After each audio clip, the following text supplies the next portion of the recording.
pista del antiguo aeropuerto del municipio de Maicao en el departamento de La Guajira, el entorno de pobreza más grande de la costa Caribe. A continuación les habla el profesional en administración de empresas, Harlen Joel Garrido Huevo.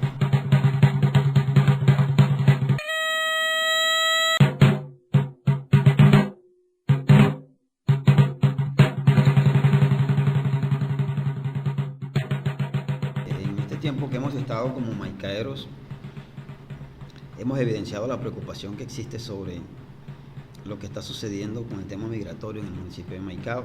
No es fácil, tenemos una frontera porosa, unas fronteras invisibles, y quizás desde el 2018, cuando se hizo más evidente la crisis migratoria, se hizo más cruda la situación de las personas que buscaban nuevos horizontes a raíz de la crisis del gobierno de Nicolás Maduro en el país de Venezuela. Maicao se convirtió en el tránsito obligado de las personas a salir, como si estuviésemos hablando de unas fugas, todo el mundo a huir de la crisis, porque no había comida, no había servicios públicos, etc. El gobierno diseña en el 2018, expide el COMPES 3950 de atención migratoria. Ese COMPES debió estar enfocado hacia la obligatoriedad del gobierno para la atención de migrantes desde Venezuela. Así las cosas, se suponía que iba a estarse dedicado única y exclusivamente a la atención de las personas que migraron desde Venezuela. Pero no podemos olvidar tampoco que La Guajira, un territorio con la población étnica guayú más grande del país, comparte una frontera con el vecino país de Venezuela. En Venezuela hay una Guajira venezolana y nosotros aquí tenemos el departamento de La Guajira. No se conoce realmente la cantidad de migrantes indígenas guayú que hay en los territorios. Más allá de eso, si tú revisas los antecedentes en los territorios indígenas, en las comunidades indígenas, donde existen las autoridades tradicionales posesionadas, y si revisas el historial y el récord de conflictos por territorio que existen en las comunidades indígenas antes de la migración, antes de la crisis migratoria, y después se puede evidenciar que efectivamente, luego del retorno de los migrantes guayú de Venezuela hacia Colombia, se incrementaron en más de un 200% los conflictos en territorios étnicos. Eso es solo un ápice, eso es solo un pequeño fragmento de las consecuencias que se están evidenciando en los territorios indígenas. Nosotros hacíamos una evaluación, se hizo el intento con una entidad, el Banco Mundial, el año pasado, comenzando estos gobiernos, pero desafortunadamente entró la pandemia y no se pudo avanzar. Bueno, ese es otro tema. Pero es evidente la situación que se vive en los territorios indígenas a raíz de la crisis migratoria, porque el gobierno nunca estuvo preparado para brindarle atención a quienes retornaban del vecino país. No se contabilizó tampoco. Nosotros no sabemos exactamente cuántos indígenas guayú lograron retornar de Venezuela y cuántos están en los territorios. El gobierno diseña el 3950, el COMPES de atención migratoria, con su afán y su interés de poder mitigar un poco la crisis que se estaba presentando. Sí, se construyó el primer centro de atención migratoria que está en la Villa Paraguachón. Sí, hubo una atención donde creo que ingresaban familias migrantes retornadas, venezolanos, que estaban en condición de calle. Ellos los ingresaban al centro, duraban 3 meses, algunos duraban más, les hacían atención, toda la atención integral, salud, atención a los niños, agua, saneamiento básico, alcantarillado, todos esos servicios ellos en el centro de migrantes lo tienen. Pero ese tiempo de 3 meses, 4 meses, algunos hasta 6 meses tengo entendido que han durado en ese centro. Sin embargo, no fue suficiente, porque se empezó a pensar desde hace 2 años la construcción de un nuevo centro. Y fue cuando precisamente se construyó en el sitio conocido como la antigua pista del aeropuerto, que fue el primer aeropuerto que existió en el departamento de La Guajira de Maicao en su época de más auge económico. Nosotros tuvimos aquí la fortuna de contar con un aeropuerto donde aquí llegaron los más importantes vuelos del país. Esa pista entró en declive, en deterioro, luego de que se derrumba toda esa fortaleza financiera que tenía Maicao en un entonces en su auge comercial, y se convirtió en una zona desalojada. Hubo muchos intentos cuando en años anteriores intentaron invadir la pista y se desalojaron. Fueron intentos fallidos. Sin embargo, desde el 2018 en adelante ocurrió un fenómeno, que los venezolanos que retornaron al país en condición de pobreza encontraron en la pista una área de más de 1 kilómetro despejada, desalojada. Encontraron en la pista el perfecto nicho para ellos empezar a construir cambuches, casas, unas casas de zinc, de cartón, muchas otras más de cartón, de plástico, de bolsas, estilo cambuche, donde esas familias, niños, familias de mujeres embarazadas con 2, 3 niños, a veces mujeres, madres, cabeza de hogar, hombres, jóvenes, que retornaron de Venezuela, encontraron ese espacio como el perfecto nicho para ellos quedarse, a iniciar esa nueva vida, sin ningún tipo de esperanza. ¿Por qué? Fueron llegando, paulatinamente lograron ese aposento, se ubicaron en las inmediaciones de la pista. Hoy creo que se puede contabilizar más de 5.000 personas. Hoy hay hasta personas que representan manzanas, lideran, están hasta repartidas por manzanas, creo que le llaman ellos allá en Venezuela manzanas o bloques, donde cada persona tiene que pagar si tiene derecho a acceder a un pedacito de tierra para ellos construir ahí su cambuche. Pero la situación fue incrementándose de tal forma que se convirtió la pista, quizás yo Harlen Garrido, la denomino como el entorno inseguro más grande que tiene Latinoamérica. Más de 5.000 personas asentadas en esa zona donde no tienen acceso a una vivienda digna, no tienen acceso a agua potable, no tienen acceso a gas natural domiciliario, no tienen acceso a electricidad, no tienen acceso a alcantarillado. Si no tienes agua potable, no tienes alcantarillado, ¿qué pasa con tu salud? No tienes acceso a atención en salud eficiente y eficaz, a alimentación porque estás desempleado, no tienes acceso a educación. Existen mujeres cabeza de hogar, mujeres embarazadas, ancianos, personas minusválidas en condición de discapacidad. Existen niños en condición de desnutrición. Ahí han fallecido más de 3 niños que conozcamos nosotros, otros más que no conocemos. Y si te sigo contando, puedes encontrarte con cualquier situación que va en contra de la dignidad humana, del ser humano. Sin embargo, nosotros entendemos y conocemos la situación por la que están atravesando estas familias.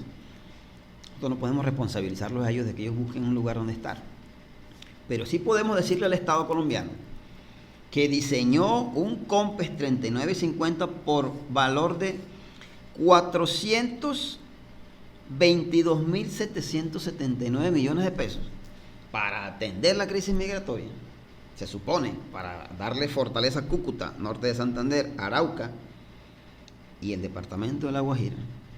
Pero no entendemos cómo existen 5.000 familias asentadas en un territorio amplio con más de 1 kilómetro, donde tienen el aposento en condiciones de pobreza absoluta, extrema, pero paradójicamente construyeron un centro de atención ahí en la pista, Y entonces tú te encuentras con que hay un centro de atención migratoria, y las imágenes pueden corroborarlo, y alrededor están las franjas de pobreza.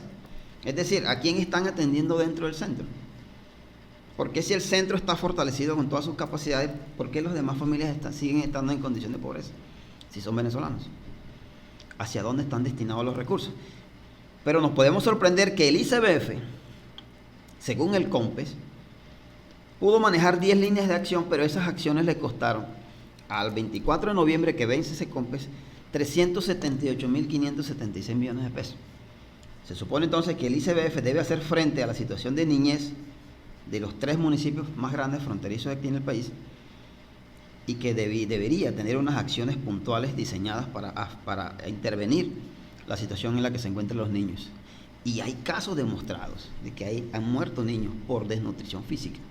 Niños, muchos de ellos guayú, en condición de pobreza. Pero también te dice entonces que en ese COMPES tiene la obligación y la responsabilidad del Ministerio de Educación con 10 acciones para atender migrantes y se gastó la cifra de 6.500 millones de pesos aproximadamente en unas 10 líneas de intervención en educación. Y si seguimos revisando y revisamos, ahí tuvo recursos del Ministerio de Minas, que se gastó alrededor de 667 millones de pesos. Por ejemplo, Unidad del Riesgo tuvo la responsabilidad de gastarse 15.800 millones de pesos estos 4 años. No sabemos cuándo vamos a conocer nosotros el balance sobre esas inversiones, o los 8.000 millones de pesos que se debió gastar el SENA para la atención a la población migrante en proyectos de formación y capacitación. No conocemos nosotros cuáles de esas acciones se han llevado a cabo, no conocemos por qué razón, existiendo tantas organizaciones de cooperación internacional. Yo les cuento más de 10, donde aquí han venido artistas famosos, internacionales, muy reconocidos, y han donado recursos, donde aquí nos hemos dado el lujo de recibir a embajadores de la ACNUR, por ejemplo, embajadores de Países Bajos, por ejemplo. Aquí hay cualquier cantidad de organizaciones. Save the Children es una de ellas, ACNUR es otra, Embajada de Países Bajos es otra, etcétera.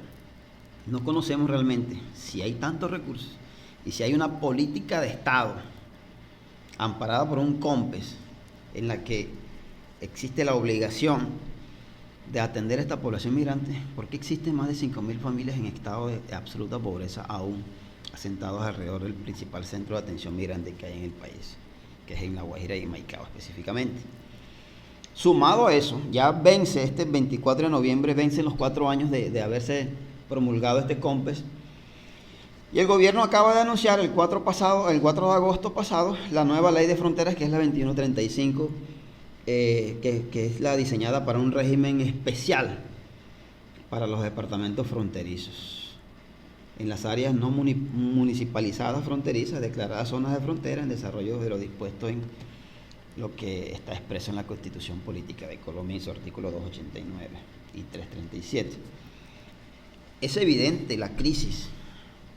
Si nosotros vamos más allá, en el historial desde esa crisis, podemos contar sucesos que llaman poderosamente la atención. ¿Cuáles? Alrededor de la pista existen más de 10 barrios que son catalogados zonas de acogida por la política internacional de migraciones. Nosotros hacemos parte de esa población de acogida. Pero curiosamente, en esa zona de la pista, últimamente se han contabilizado más de 10 asesinatos. Hubo un momento en el que masacraron a 3 personas. 1 o 2 meses atrás asesinaron 2 hermanos. Y ocurre precisamente alrededor de la pista. Nosotros pudimos evidenciar el asesinato de un alto militar de alto rango de la Guardia Venezolana. ¿Qué hacía un militar de alto rango en toda la zona de la pista del aeropuerto de Maicao? ¿Por qué lo asesinan en esa zona? ¿Qué estaba haciendo? ¿Estaba legalmente registrado en su ingreso al país colombiano? ¿Estaba traficando armas?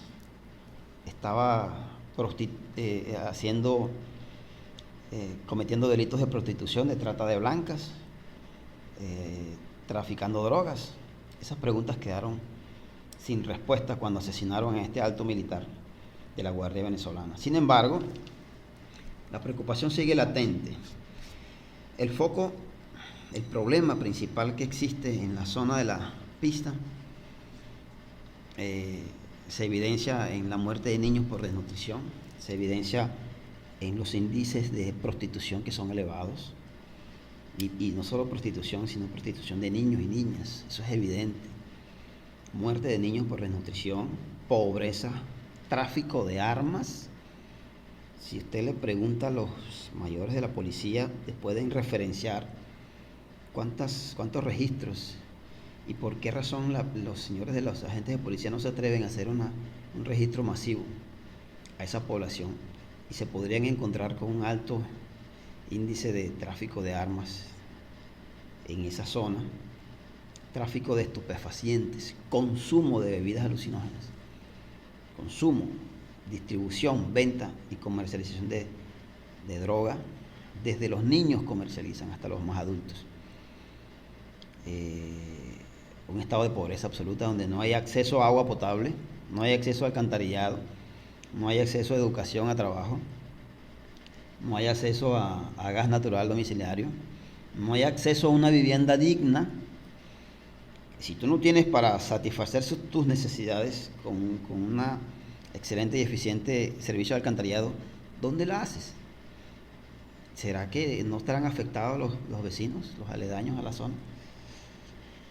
Ahora bien, nos seguimos preguntando por qué existe ese foco de pobreza, el más grande quizás de la costa caribe del país y quizás de Latinoamérica. Porque si hay tantos recursos no se le brinda una atención especializada a ese entorno inseguro que se ha convertido la pista del aeropuerto de Maicao. Y están las fotos, están las evidencias. En las pocas veces que ha caído aguaceros en Maicao, usted se puede imaginar en qué condiciones está una persona que viva bajo un techo de cartón o bajo un techo de zinc en un territorio como Maicao, que es con un inclemente calor. Usted se imagina un niño enfermo a las 2 de la tarde con un inclemente sol debajo de un techo de zinc y cuyas paredes muchas veces son de zinc también. Son situaciones que evidencian la grave problemática que se está presentando en la pista. Nosotros le hemos hecho llamados al señor Lucas Gómez como gerente de frontera. El señor Lucas ha llegado a Maicao por 11 veces, le hemos contabilizado, pero simplemente viene a traer algún ministro, algún viceministro, algún embajador. Trajo a Angelina Jolie hace 2 años a decirle todo está bien porque nosotros tenemos 2 centros de atención migratoria, pero todo está mal porque la pista sigue teniendo más de 5.000 personas en estado de pobreza, en casi su totalidad de inmigrantes venezolanos retornados. Y no hay un enfoque real. Aquí no se trata de venir a hacer anuncios de que existe un plan diseñado para atender a migrantes cuando simplemente se convierten en paliativos temporales. Y la situación y la problemática sigue vigente, sigue latente. Nosotros denominados población de acogida lo hemos evidenciado, le hemos exigido al señor Lucas que le preste atención a la situación de frontera que está padeciendo Maicao, especialmente con la situación de la pista, que le preste atención a la situación que vive Paraguachón. Pero no hemos tenido eco. Se le ha pedido apoyo incontables veces, pero no hemos tenido eco ni del gobierno departamental ni municipal, porque nadie quiere poner el cascabel al gato para evidenciar la difícil situación que se vive en la pista. Insisto, las situaciones son extremadamente preocupantes. Donde hay pobreza, hay drogadicción, hay robos, hay atracos, hay asesinato, hay tráfico de armas, hay tráfico de drogas. Donde no hay educación, hay una fractura social del tejido, hay una fractura del tejido social. Y nosotros, porque sean venezolanos, no podemos hacernos de la vista gorda y dejar abandonada a una población que no tiene culpa de su estado de pobreza. La culpa está en las políticas de Estado, pero nosotros no podemos seguir repitiendo lo que ellos vivieron en condiciones peores en Venezuela, porque nos estaríamos haciendo un daño doble, porque quienes vamos a salir afectados por esa fractura social que hay alrededor de la pista somos quienes hemos estado residiendo alrededor de la pista. Porque el niño venezolano que está detrás de la pista, a poco menos de 5 metros del niño colombiano, va a tener roce con él. van a compartir culturas, comportamientos distintos, formaciones distintas, y es inevitable la mezcla que se va a presentar ahí. Ese cruce entre venezolanos y colombianos va a generar un nuevo margen de población distinta, con formaciones distintas, con perspectivas distintas. Pero si no atendemos la fractura social que se está presentando en esta zona de frontera, las consecuencias son nefastas y serán nefastas en el largo tiempo, en el mediano y largo plazo. Ya es evidente: muerte de niños, tráfico de drogas, asesinatos, atracos diarios vivimos atracos. Pero creo que los organismos de policía y ejército del Estado colombiano no tienen el alcance ni la capacidad ni la preparación para enfrentar esta difícil situación que se está evidenciando. El llamado muy respetuoso y puntual es que se evidencie este entorno inseguro que es la pista, se revise cuál ha sido el alcance del COMPES 3950 de atención migratoria, se revise las inversiones que se han focalizado, qué tantas acciones se han llevado a cabo desde la implementación de la ley hasta la fecha, en qué nos parecemos a Cúcuta nosotros, cuál es el impacto real que está generando la llegada masiva de migrantes al país colombiano, y indudablemente qué va a pasar con esta nueva ley de frontera, la 2135, que acaba de anunciar el país. ¿Será otra letra muerta? ¿Será simplemente saludo a la bandera de un gobierno que ya está en sus postrimerías, ya para entregar, y un gobierno que anunció que los días estaban contados para el presidente Nicolás Maduro, y resulta que los días están contados para el presidente Duque, porque ya le falta poco para terminar su gobierno, y no hubo realmente un efecto contundente para mitigar un poco los efectos de la población migrante?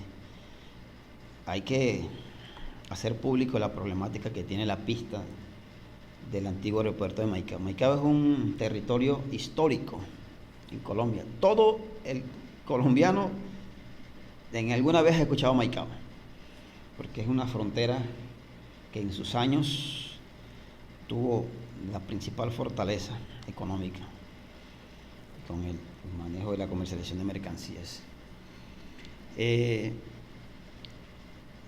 Mantendremos nosotros la voz en alto para seguir evidenciando esta problemática. Le seguiremos exigiendo al gerente de frontera, al ministro del Interior, a la Cancillería, acciones contundentes, y esperaremos que se rinda un informe detallado de cuál fue el resultado del COMPES y su multimillonaria inversión de más de 400.000 millones de pesos en estos 4 años, y ver cuál va a ser el enfoque que se le dará a esta nueva ley de fronteras que fue anunciada el 4 de agosto pasado, la ley 2135, que precisamente deberá tener un enfoque especial para la atención migrante que vive los departamentos de frontera, y sobre todo Maicao, que tiene en la pista el entorno inseguro más grande y el foco de pobreza más grande de Latinoamérica.